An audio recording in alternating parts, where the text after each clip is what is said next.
कार्तिक महात्म्य। कार्तिक महात्म्य के अंतर्गत आप सुनेंगे भक्ति के प्रभाव से विष्णुदास और राजा चोल का भगवान के पार्षद होना। नारद जी कहते हैं, इस प्रकार विष्णु पार्षदों के वचन सुनकर धर्मदत्त ने कहा, प्रायः सभी मनुष्य भक्तों का कष्ट दूर करने वाले श्री विष्णु की यज्ञ, दान, व्रत, तीर्थ सेवन तथा तपस्याओं के द्वारा विधि पूर्वक आराधना करते हैं। उन समस्त साधनों में से कौन सा ऐसा साधन है जो भगवान विष्णु की प्रसन्नता को बढ़ाने वाला तथा उनके सामीप्य की प्राप्ति कराने वाला है। दोनों पार्षद अपने पूर्व जन्म की कथा कहने लगे। हे ब्राह्मण, पहले कांचीपुरी में चोल नामक एक चक्रवर्ती राजा हो गए हैं। उन्हीं के नाम पर उनके अधीन रहने वाले सभी देश चोल नाम से विख्यात हुए।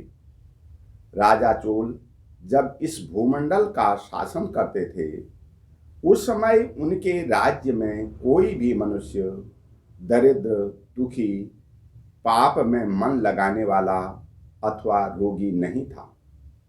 एक समय की बात है, राजा चोल अनंत शयन नामक तीर्थ में गए, जहां जगदीश्वर भगवान विष्णु ने योग निद्रा का आश्रय लेकर शयन किया था।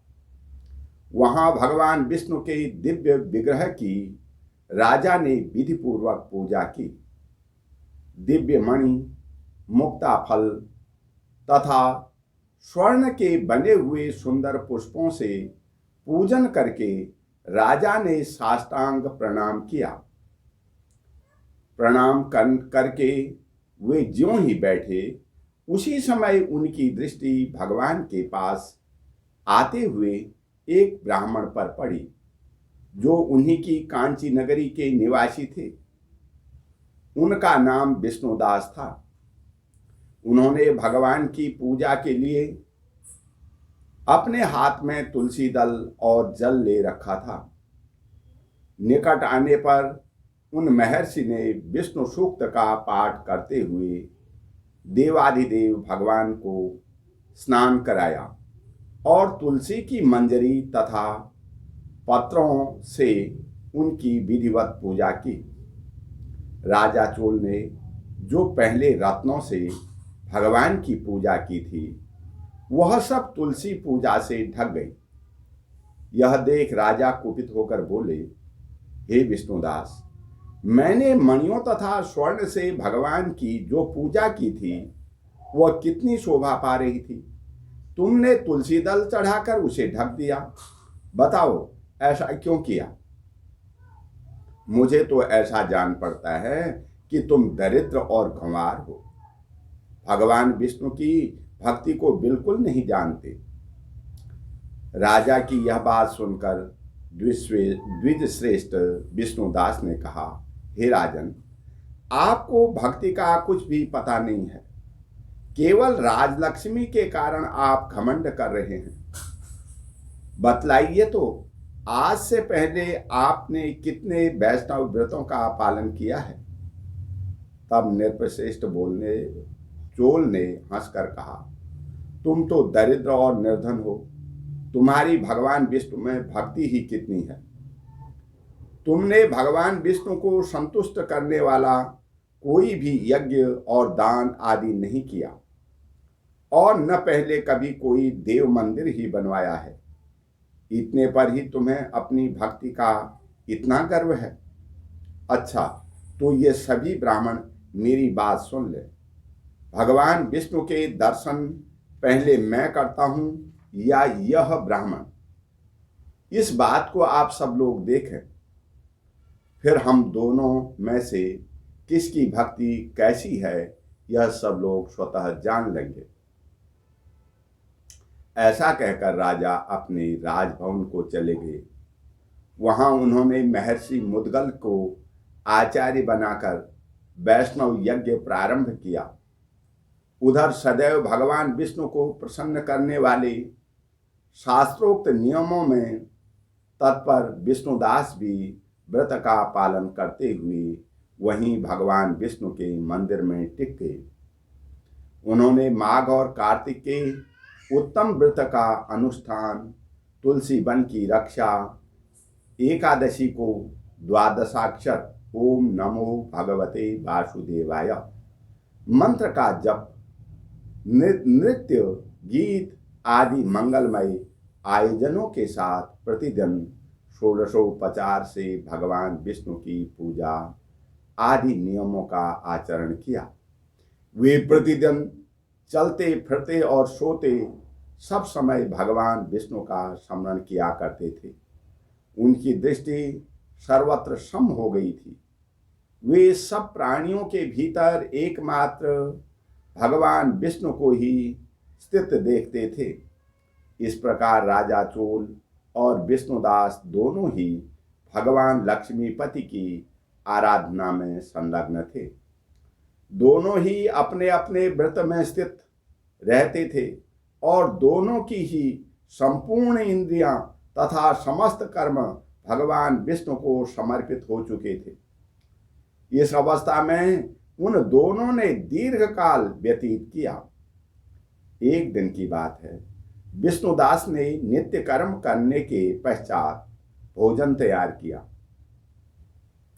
किंतु कोई अलक्षित रहकर उनको चुरा ले गया। विष्णुदास ने देखा भोजन नहीं है, परंतु उन्होंने दोबारा भोजन नहीं बनाया, क्योंकि ऐसा करने पर सायंकाल की पूजा के लिए उन्हें अवकाश नहीं मिलता।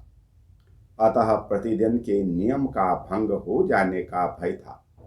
दूसरे दिन पुनः उसी समय पर भोजन बनाकर वे ज्यों ही भगवान विष्णु को भोग अर्पण करने के लिए गए, त्यों ही किसी ने आकर फिर सारा भोजन हड़प लिया। इस प्रकार लगातार 7 दिनों तक कोई आकर उनके भोजन का अपहरण करता रहा। इससे विष्णुदास को बड़ा विस्मय हुआ। वे मन ही मन इस प्रकार विचार करने लगे, अहो, कौन प्रतिदिन आकर मेरी रसोई चुरा ले जाता है? यदि दोबारा रसोई बनाकर भोजन करता हूं तो सायंकाल की पूजा छूट जाती है। यदि रसोई बनाकर तुरंत ही भोजन कर लेना उचित हो तो भी मुझसे यह न होगा, क्योंकि भगवान विष्णु को सब कुछ अर्पण किए बिना कोई भी वैष्णव भोजन नहीं करता। आज उपवास करते मुझे 7 दिन हो गए। इस प्रकार मैं व्रत में कब तक स्थिर रह सकता हूँ? अच्छा, आज मैं रसोई की भली भांति रक्षा करूंगा। ऐसा निश्चय करके भोजन बनाने के पश्चात वे वहीं कहीं छिपकर खड़े हो गए। इतने में ही उन्हें एक चांडाल दिखाई दिया, जो रसोई का अन्न हर कर जाने के लिए तैयार खड़ा था। भूख के मारे उसका सारा शरीर दुर्बल हो गया था। मुख पर दीनता छा गई थी। शरीर में हाड़ और चाम के सिवा और कुछ शेष नहीं बचा था। उसे देखकर श्रेष्ठ ब्राह्मण विष्णुदास का हृदय करुणा से भर आया।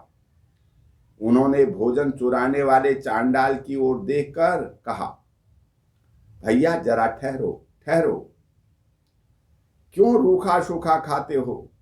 यह घी भी तो ले लो। यों कहते हुए विप्रवर विष्णुदास को आते देख वह चांडाल भय के मारे बड़े वेग से भागा और कुछ ही दूर पर मूर्छित होकर गिर पड़ा। चांडाल को भयभीत और मूर्छित देखकर द्विजश्रेष्ठ विष्णुदास बड़े वेग से उसके समीप आए तथा दयावश अपने वस्त्र के छोर से उसको हवा करने लगे। तदंतर जब वह उठकर खड़ा हुआ तब विष्णुदास ने देखा वहां चांडाल नहीं है, साक्षात भगवान नारायण ही शंख चक्र और गदा धारण किए सामने उपस्थित है। अपने प्रभु को प्रत्यक्ष देखकर विष्णुदास सात्विक भावों के वशीभूत हो गए। वे स्तुति और नमस्कार करने में भी समर्थ न हो सके। तब भगवान विष्णु ने सात्विक व्रत का पालन करने वाले अपने भक्त विष्णुदास को छाती से लगा लिया और उन्हें अपने ही जैसा रूप देकर वे बैकुंठ धाम को ले चले।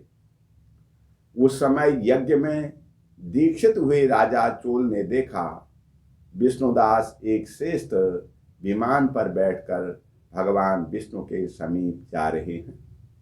विष्णुदास को बैकुंठ धाम में जाते देख राजा ने शीघ्र ही अपने गुरु महर्षि मुद्गिल को बुलाया और इस प्रकार कहना प्रारंभ किया, जिसके साथ स्पर्धा करके मैंने इस यज्ञ दान आदि कर्म का अनुष्ठान किया है, वह ब्राह्मण आज भगवान विष्णु का रूप धारण करके मुझसे पहले ही बैकुंठ धाम को जा रहा है। मैंने इस वैष्णव याग में भली भांति दीक्षित होकर अग्नि में हवन किया और दान आदि के द्वारा ब्राह्मणों का मनोरथ पूर्ण किया, तथापि अभी तक भगवान विष्णु मुझ पर प्रसन्न नहीं हुए और इस विष्णुदास को केवल भक्ति के ही कारण श्री हरि ने प्रत्यक्ष दर्शन दिया है। अतः जान पड़ता है भगवान विष्णु केवल दान और यज्ञों से प्रसन्न नहीं होते, उन प्रभु का दर्शन कराने में भक्ति ही प्रधान कारण है। दोनों पार्षद कहते हैं, यों कहकर राजा ने अपने भांजे को राज सिंहासन पर अभिषिक्त कर दिया। वे बचपन से ही यज्ञ की दीक्षा लेकर उसी में संलग्न रहते थे, इसलिए उन्हें कोई पुत्र नहीं हुआ था। यही कारण है कि उस देश में अब तक भांजे ही राज्य के उत्तराधिकारी होते हैं।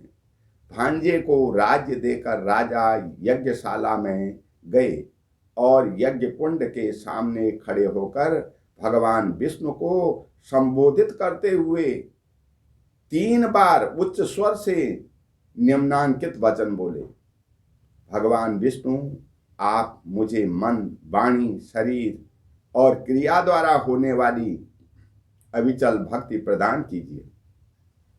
यों कहकर वे सबके देखते देखते अग्निकुंड में कूद पड़े।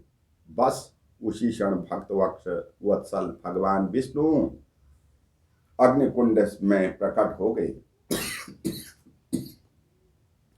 उन्होंने राजा को छाती से लगाकर एक श्रेष्ठ विमान पर बैठाया और उन्हें साथ ले बैकुंठ धाम को प्रस्थान किया। नारद जी कहते हैं, हे राजन, जो विष्णुदास थे वे तो पुण्यशील नाम से प्रसिद्ध भगवान के पार्षद हुए और जो राजा चोल थे उनका नाम सुशील हुआ।